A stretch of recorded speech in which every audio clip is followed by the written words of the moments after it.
అది 20 టన్నులు వెళ్తున్నప్పుడు సైడ్ బండి దిగినప్పుడు అది ఏమైపోద్ది ఆర్సీసీ రోడ్డు అనేది నా వేదన.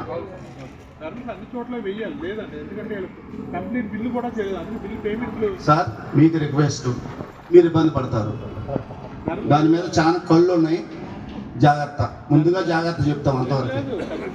రేపు ఆడిట్ అనేది పొయ్యకపోతే రోడ్డు పాడైపోయేది అక్కడి నుంచే స్టార్ట్ అవుద్ది, సెంటర్లో ఎరగదు. పేమెంట్ కూడా నీకు ఎందుకయ్యా?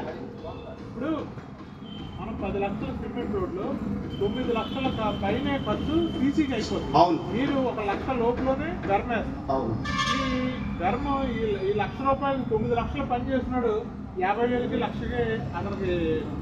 అది మీరు ఒక రకంగా మీరు కన్విన్స్ అయిపోతున్నారు. అతనికి బిల్లు ఇంకా బిల్లు వస్తుంది, ఇవాళ రేపు వస్తుంది, కానీ వచ్చిన తర్వాత మళ్ళీ ఇది కంప్లీట్ చేయడం క్లోజ్ చేయడం ఎంత ఇబ్బంది.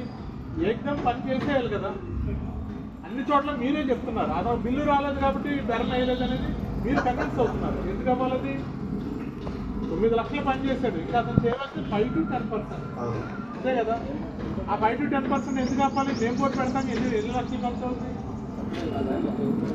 అసలు బలం అదే కదా సార్, తమరు చెప్తున్నాను. సరిగా చెప్పట్లేదు. అసలు బలం అదే కదా సార్, తమరు చెప్తున్నాను. ఓకే, అదొక్కటి మేము కూడా గమనించామని అది ఎస్సీ గారికి కూడా మేము ఆల్రెడీ అధికారిని. ఓకే సార్, నమస్కారం సార్.